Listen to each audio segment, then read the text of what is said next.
Assalamualaikum warahmatullahi wabarakatuh. Perkenalkan, nama saya Septria Hendriani, NIM 2021143482. Saya dari Fakultas Keguruan dan Ilmu Pendidikan, Program Studi PGSD atau Pendidikan Sekolah Dasar. Di sini saya akan mempresentasikan hakikat pendidikan. Dibimbing oleh dosen Dr. Haji Hendra Wijaya, SAG, Magister Pendidikan. Baiklah, di sini saya akan menjelaskan tentang subtema hakikat pendidikan berdasarkan filsafat pendidikan. Bagian pertama, pengertian dari hakikat pendidikan. Bagian kedua, sejarah pendidikan. Bagian ketiga, macam-macam dan manfaat pendidikan bagi kehidupan manusia. Baiklah, di sini saya akan menjelaskan tentang hakikat pendidikan. Hakikat pendidikan adalah proses pembelajaran sebagai upaya untuk mengembangkan aktivitas atau kreativitas peserta didik dengan interaksi yang menghasilkan pengalaman belajar. Di Indonesia menginginkan pendidikan yang lebih baik. Hal ini yang melatar belakangi terjadinya pergantian kurikulum secara terus-menerus. 2. Sejarah pendidikan. Kata pendidikan berasal dari kata didik dan mendapatkan imbahan pe dan akhiran an. Maka kata ini mempunyai arti proses atau cara perbuatan mendidik. Berasal dari bahasa Yunani. Pendidikan berasal dari bahasa Yunani yaitu pedagogi, yaitu dari kata pait artinya anak dan agos artinya membimbing. Bahasa Romawi, pendidikan berasal dari kata edusker, yaitu mengeluarkan dan menuntun tindakan merealisasikan potensi anak yang di bawah waktu dilahirkan di dunia.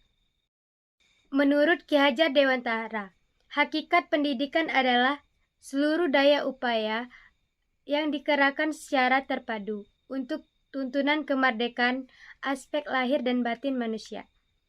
Anak dididik diharapkan berkembang menjadi manusia dewasa yang bijaksana.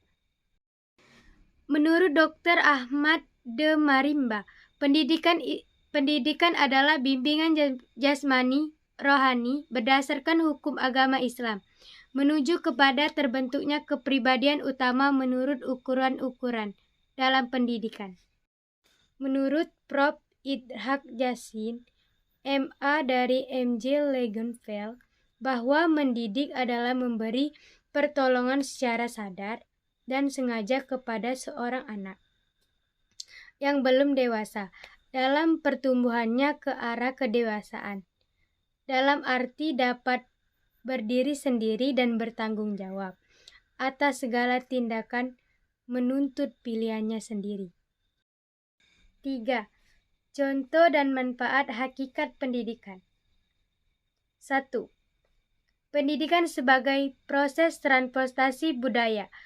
Pendidikan yang diartikan sebagai proses transportasi budaya adalah sebuah kegiatan pewarisan budaya dari satu generasi ke generasi berikutnya.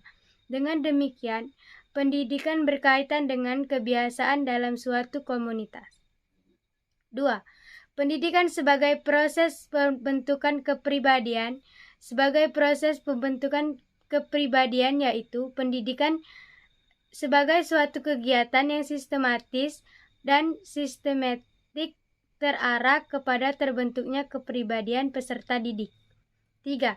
Pendidikan sebagai penyimpanan tenaga kerja diartikan sebagai kegiatan membimbing peserta didik sehingga memiliki bekal dasar untuk bekerja.